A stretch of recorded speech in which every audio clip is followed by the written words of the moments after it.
Hello दोस्तों, कोशी ज्ञान में आप लोगों का स्वागत है। बीएसईबी 10th मैथ मिशन 100 में से 100 लाने के लिए क्या योजनाएं बनेंगी, क्या आपका काम होगा और क्या मेरा काम होगा, ये सारी बातें मैं आपको बताऊंगा।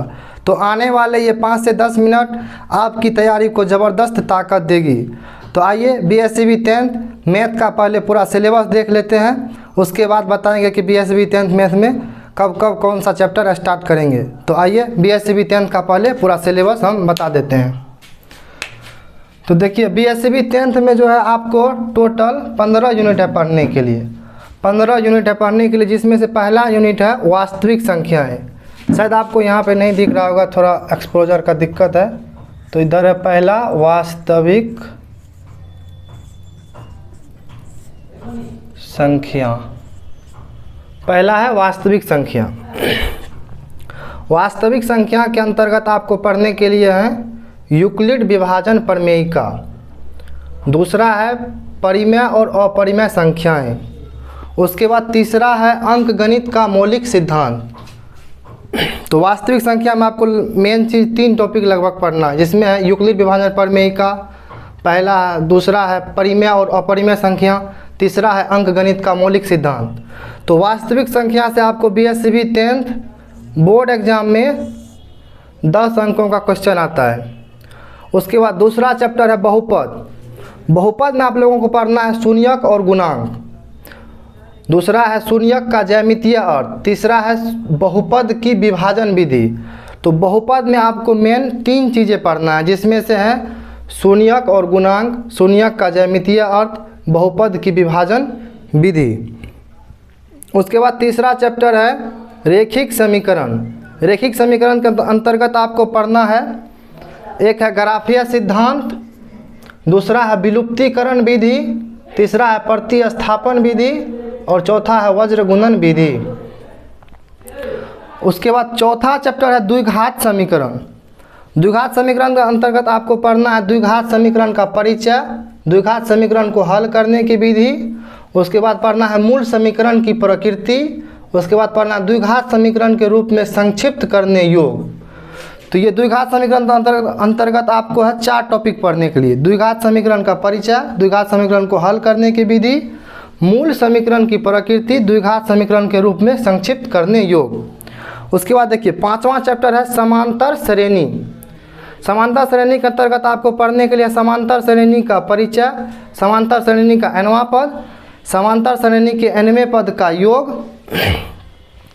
तो देखिए बहुपद, रेखिक समीकरण, द्विघात समीकरण और समांतर श्रेणी, इन चारों चैप्टर को मिला करके आपको बोर्ड परीक्षा में 20 अंकों का क्वेश्चन पूछा जाता है। तो देखिए 10 अंक तो हो गए आपके वास्तविक संख्या से, अब 20 अंक हो गए ये 4 चैप्टर मिला के, जिसमें है बहुपद, रेखिक समीकरण, द्विघात समीकरण और समांतर श्रेणी। इन चारों को मिला करके 20 अंक का पूछा जाता है बोर्ड परीक्षा में। उसके बाद देखिए निर्देशांक ज्यामिति। 6ठा चैप्टर है निर्देशांक ज्यामिति। तो निर्देशांक ज्यामिति में आपको पढ़ना है त्रिभुज का क्षेत्रफल, दूरी का सूत्र, खंड का सूत्र। तो निर्देशांक ज्यामिति में आपको 3 चीज़ें पढ़नी है, त्रिभुज का क्षेत्रफल, दूरी का सूत्र और खंड का सूत्र। तो इन तीनों चीज़ों को मिला करके आपको 10 अंकों का पूछा जाता है बोर्ड परीक्षा में। 10 अंक निर्देशांक ज्यामिति से, तो 20, 10, 30 और 10 निर्देशांक ज्यामिति से 40। उसके बाद देखिए 7वां चैप्टर है आपका त्रिकोणमिति और 8वां चैप्टर है त्रिकोणमिति के समान अनुप्रयोग। तो त्रिकोणमिति में है त्रिकोणमिति का जो फॉर्मूला है तो वो पढ़ना है। त्रिकोणमिति में त्रिकोणमितीय मान होता है 0 डिग्री, 30 डिग्री, 45 डिग्री, तो ये पढ़ना है त्रिकोणमिति में। त्रिकोणमिति और त्रिकोणमितीय के समान अनुप्रयोग दोनों को मिला करके आपको क्वेश्चन पूछा जाता है 20 अंकों का बोर्ड परीक्षा में। और यही ऐसा चैप्टर है कि इसमें से सबसे ज़्यादा क्वेश्चन पूछा जाता है और बहुत आसान भी होते हैं। इसको अच्छा से पढ़िएगा तो बहुत आसान होता है त्रिकोणमिति। उसके बाद देखिए 9th चैप्टर है त्रिभुज। 9th चैप्टर है त्रिभुज, और इसमें जगह नहीं था इसीलिए नहीं लिखे यहाँ पे। त्रिभुज में पढ़ने के लिए आपको समरूप त्रिभुज, समरूप त्रिभुज का क्षेत्रफल, उसके बाद एक होता है थेल्स परिमेय, एक होता है पाइथागोरस परिमेय, और एक थेल्स का विलोम और एक पाइथागोरस का विलोम। तो यही 4-5 चीज़ें पढ़नी है आपको त्रिभुज में। तो देखिए त्रिकोणमिति और त्रिकोणमिति के समान अनुप्रयोग को मिला करके आपको 20 अंक तो ये हो गए।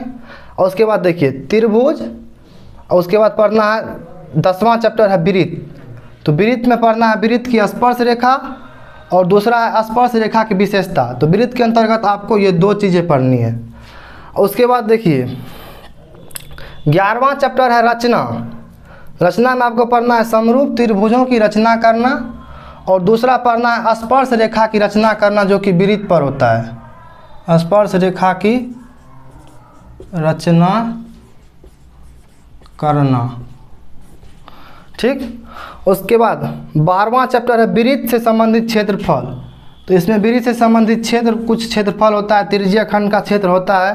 तो इसमें वृत्त से संबंधित 3-4 चीज़ें हैं जो कि पढ़ना है। इसमें देखिए पहला है वृत्त का क्षेत्रफल और परिधि, दूसरा है वृत्त और त्रिज्यीय खंड का क्षेत्रफल, तीसरा है आकृतियों के संयोजन का क्षेत्रफल।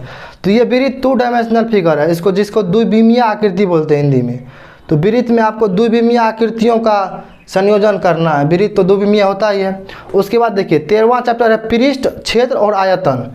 जब भी आयतन आएगा तो आयतन में त्रिविमीय आकृति को पढ़ना होता है, 3 डायमेंशनल को।